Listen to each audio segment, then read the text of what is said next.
Hey guys, Paul Bryant here from MostlyMMA.com, and I have an awesome interview for you guys today. I am here with Alex Caceres, also known as Bruce Leroy.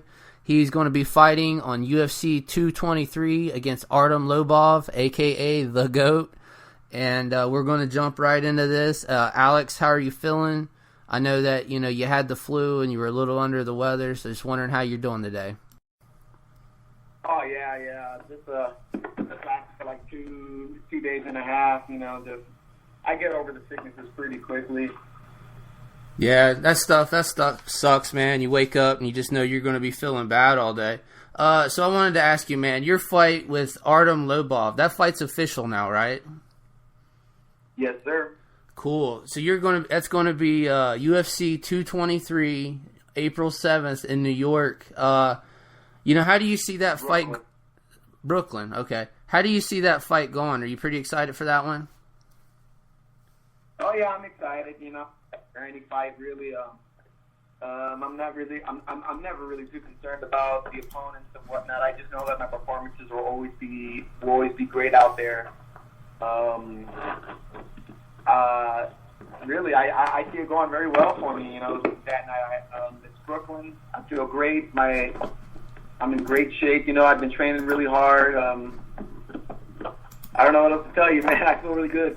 Good deal, brother.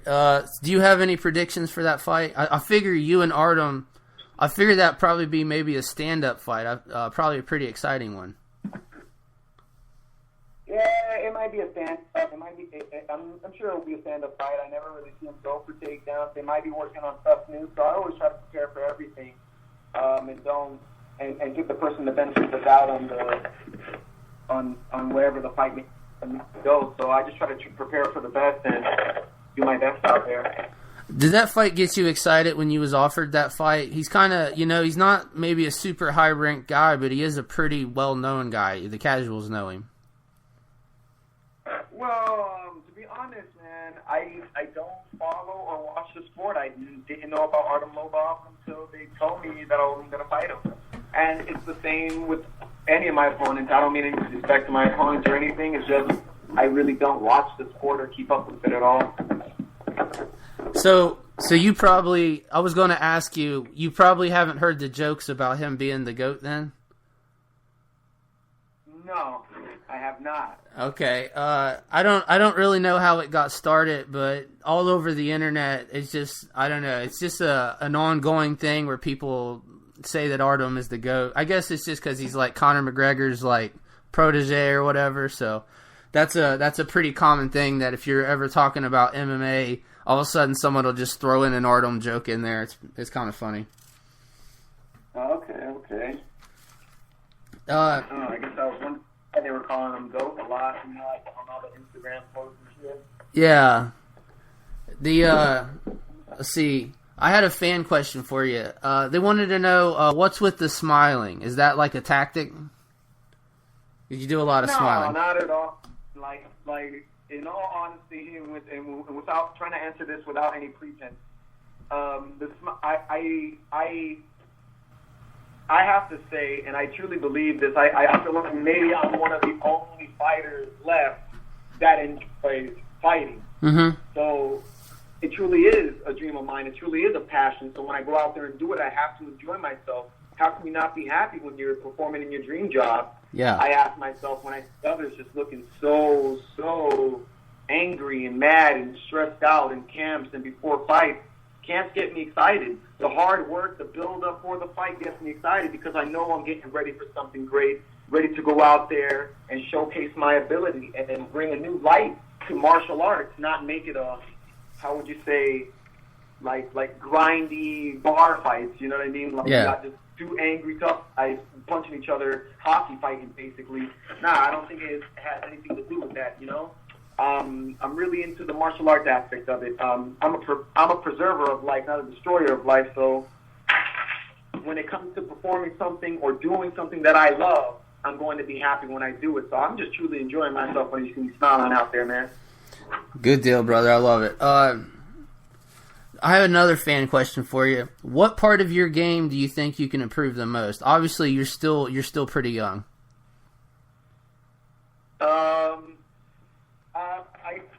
think like honestly, it's kind of like been recently that I've been feeling this way and thinking this way and really been revising my tactics on how to be when I'm out there. I feel like I have this skill set on every level, like on every discipline. On jiu-jitsu, I've been known to display great skill sets. I've been known to display good takedown defense and also wrestling offense and whatnot. I've been, in separate fights, and my stand-up has always been superb. So I just feel like now I'm getting a little older and more mature. I'm just like kind of tying the ends together. So I think what I need to improve on as a fighter is kind of blending those skill sets together seamlessly. Yeah. You've got one of the coolest nicknames ever, the Bruce Leroy. I wanted to ask you, man, what is your favorite Bruce Lee movie? My favorite Bruce Lee movie? Yeah. Oh man, there's so many. I if I had to pick a favorite, I guess it's got to be out of like Big Boss, Fist of Fury. Yeah, those are good ones, man. I'll go ahead. Dragon is just a classic. Yeah. Game of Death is just one of you just got to get into. Yeah, I definitely love to have me some Bruce Lee marathons and just knock out a bunch of those movies, man. Yeah. Yeah, it's always fun when I can't just watch one movie. I gotta. Yeah. I guess like you said, I gotta have a marathon every time.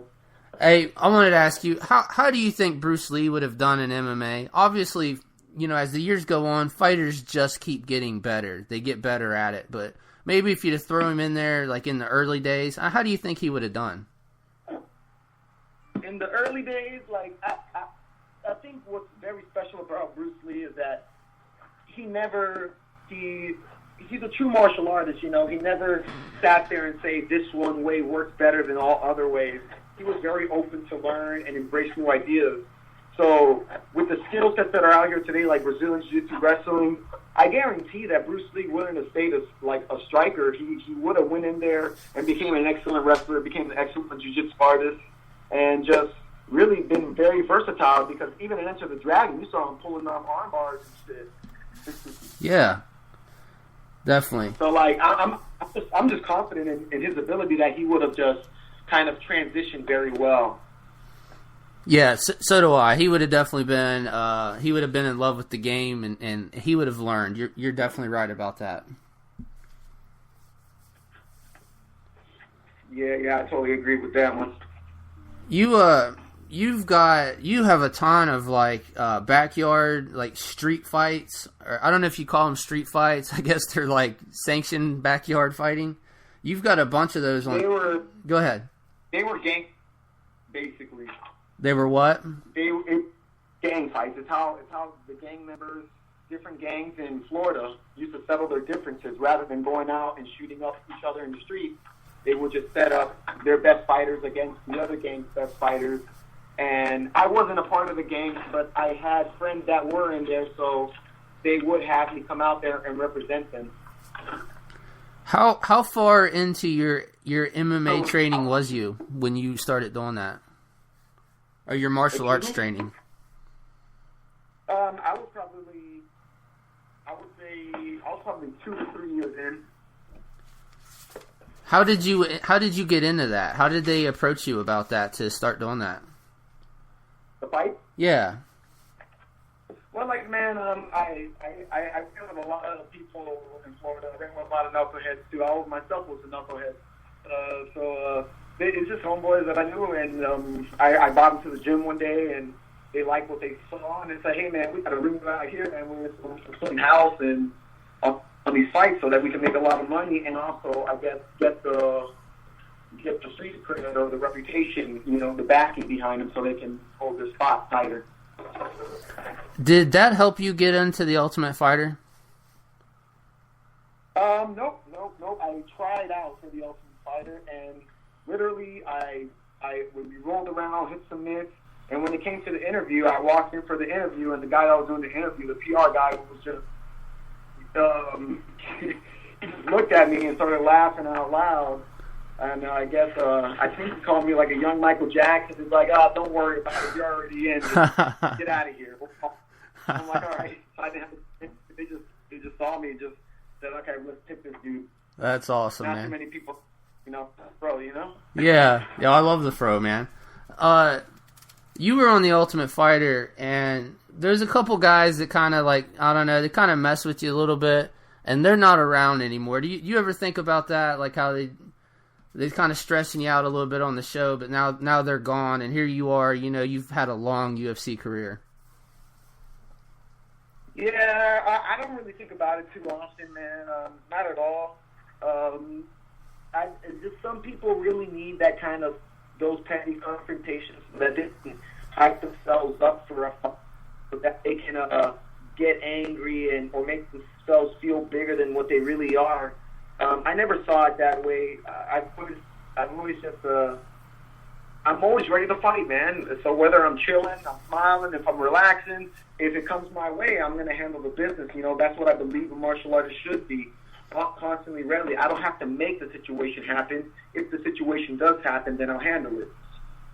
Yeah, smiling assassin. Not to go back on a topic we were just covering, but I wanted to ask you, how did those what you call gang fights? How did that compare to actually fighting in the UFC? Obviously, the UFC is a much larger crowd, but the energy seemed to be very high for those fights.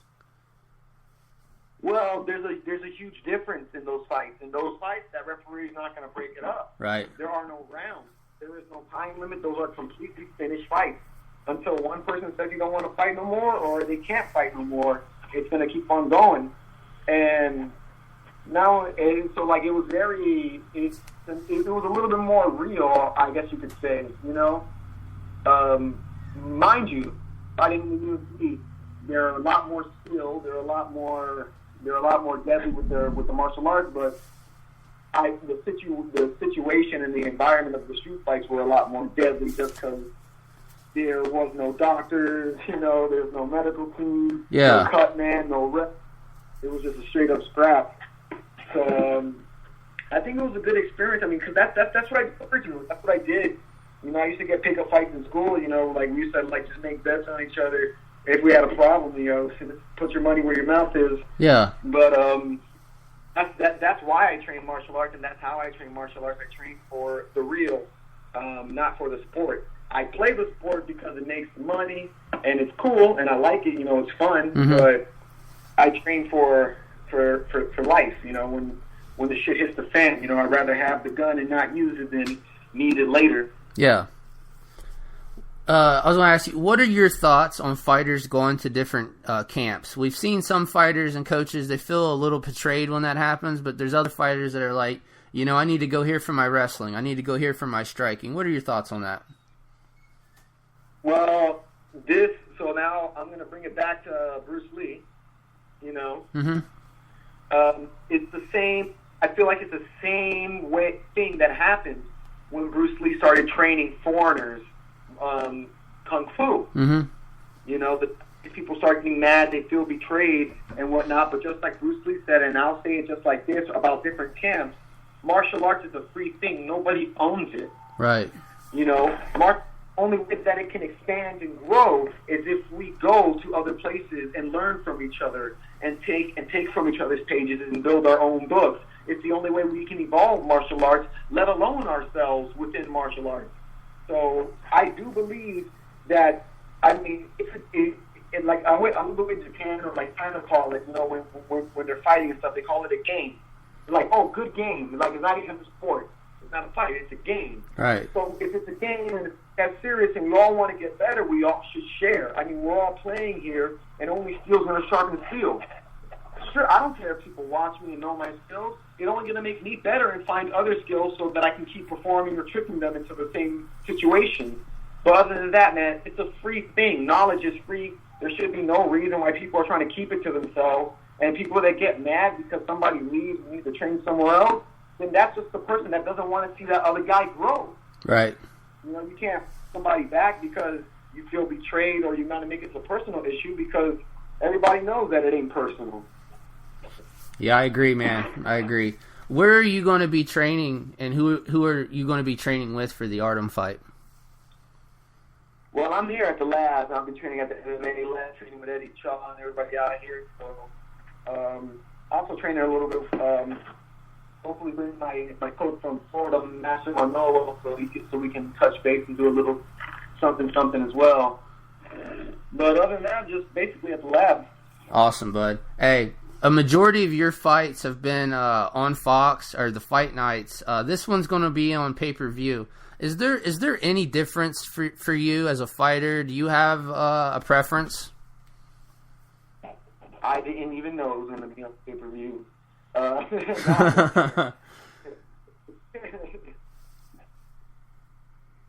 It is what it is, because the light, that's all that matters. It doesn't matter what's on TV. I ain't watching it. Right. Hey, your fight with Sergio Pettis, you finished the fight and you earned 2 performance bonuses, which that's really rare to get two bonuses for one fight. How was you feeling about that? How did you feel when you got the news about that?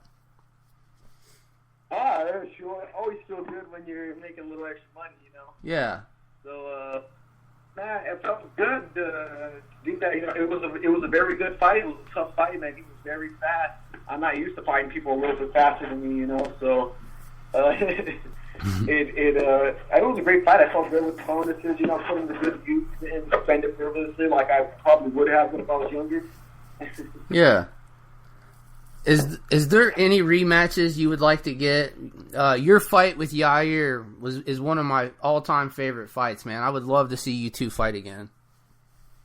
I would love it too, because I feel like if I just did a tiny bit more, I would have took that fight from him. Yeah, that was a war, man. I love that. But yeah, I'm not necessarily like I'm not really this person to be like trying to look for rematches, but I wouldn't mind that rematch now. Yeah. Cool, buddy. This was a fun interview, man. I really appreciate it. You taking some time to let me interview you. You know, I wish you the best of luck in your fight coming up. Did you want to plug anything? I know you've got what, a website, you've got a YouTube